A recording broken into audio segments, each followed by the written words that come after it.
Hello, everyone. Welcome to another edition of the Live Ones. Tournament semis and finals today. Selection Sunday tomorrow. First four starts Wednesday, then March Madness, then opening day, then the NBA playoffs, then the Stanley Cup playoffs, then the NFL draft. The Kentucky Derby's in there somewhere. I love when this time of year rolls around. We're going to be jam-packed loaded with action straight on through from now until the end of June before that baseball-only dead zone comes in. The big story in sports today, obviously, is the dismissal of all criminal charges against Deshaun Watson by his grand jury, and the Carolina Panthers supposedly preparing to go all in on a trade for him. Don't know if it's going to be as big as the Russell Wilson trade to the Broncos, but it's definitely a fantastic move for the Panthers no matter what the price. They're a perfect destination for him. As long as Sam Darnold is part of the trade package, they have more than enough cap space for his contract. Watson is signed through 2025, but all but $5 million of his guaranteed money will be paid after the 2023 season, so you could conceivably get out of the contract in 2 years if it doesn't work out. Plus, I checked, and there are no fewer than 68 massage parlors in the Charlotte, North Carolina metro area. So there you go. The other big news just breaking about a half hour ago, La'el Collins, the Cowboys' $50 million right guard / perennial medical ward patient, has been given permission by the team to have his agent seek a trade. Collins has been either injured or suspended for 22 games in the last 2 years. They have a piece ready to replace him in Terrence Steele. They've just decided to cut their losses with him. And yet another piece of that elite core of talent is saying goodbye. The writing is just on the wall with this team. Their window to win was last year, and it's closing on them fast. If they couldn't win it then, how are they going to do it in the near future with everyone a year older and salary cap cuts becoming a necessary reality? There are so many pieces that are probably going to be gone before next season. The culture of everyone out for themselves and making the most money possible, winning championships optional, is just going to plague this team as long as the Jones family has any involvement with it whatsoever.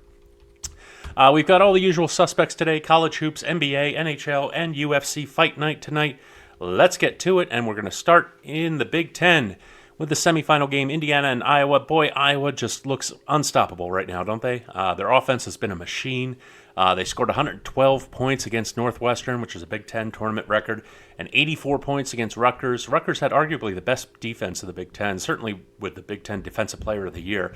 They were playing rough, physical ball all game long, and Iowa still scored virtually at will on them after about like the 13-minute mark of the first half.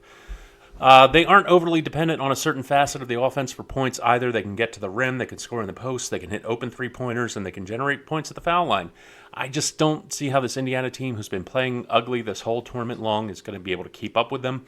However, that being said, there are a couple of things working in Indiana's favor. For one thing, the spread is enormous. 6.5 points is a lot to cover in a conference semifinal, especially when it's being held in your opponent's home stadium, where there will be a lot of home fans in attendance, keeping the place rocking. Secondly, their ugly style of play on defense has successfully slowed down and contained almost every power offense in the Big Ten, from Purdue to Ohio State to just last night, Illinois. They held Illinois to only 63 points. Iowa's a different beast, certainly one of the best offenses in the country, definitely the best offense in the Big Ten. But I still think the Hoosiers can at least limit their scoring somewhat, maybe even hold them to a total in the low 70s.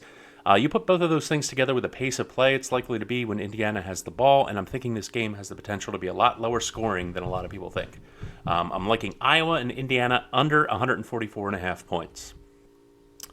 So over to the SEC semifinal, Arkansas and Texas A&M. The Aggies are riding as high as you could possibly be right now after knocking off Auburn in a stunner, helping their cause for an at-large bid to March Madness. The Aggies improved to 22-11 overall and 9-9 in the SEC standings with their fifth straight win. They're 51st in the net rankings, so they may need an upset here to have a legitimate shot at an at-large berth. So they definitely have something to play for.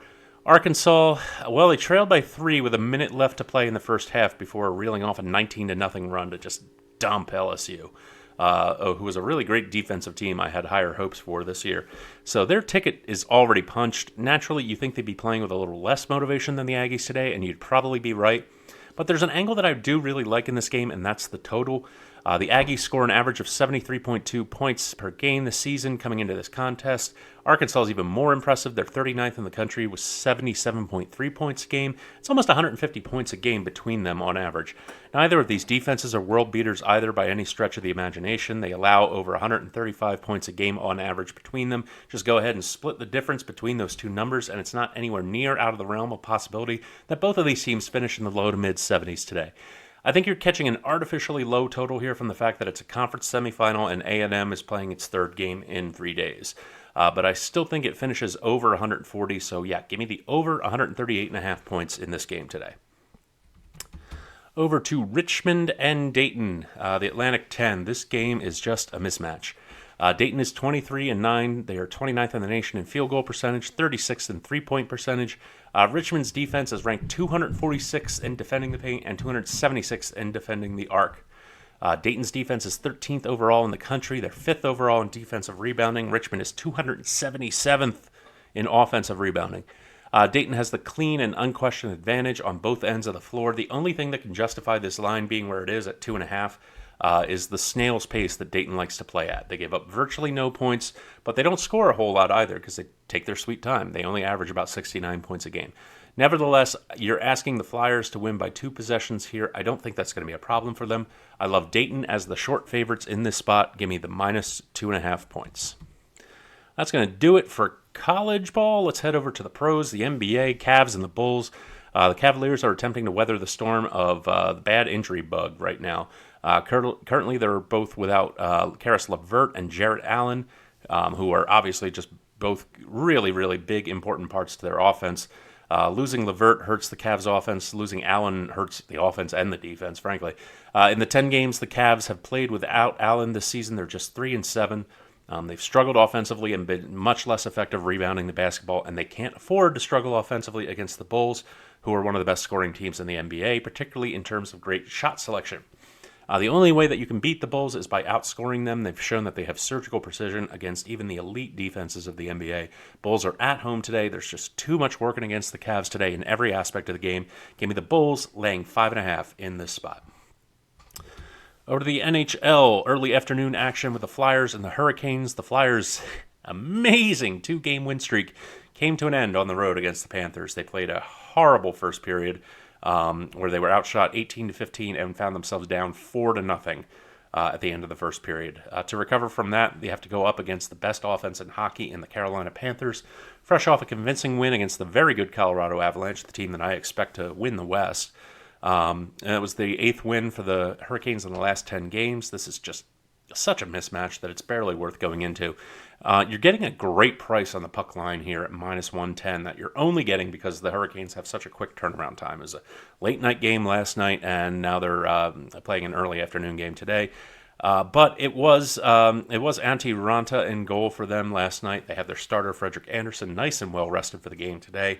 Recent success aside, the Flyers are still the Flyers. They still have the second worst offense in hockey. This is going to be a ridiculous one-sided affair today. Take the puck line of minus 1.5 goals for the good price of minus 110. You'll appreciate it later. Over to UFC Fight Night.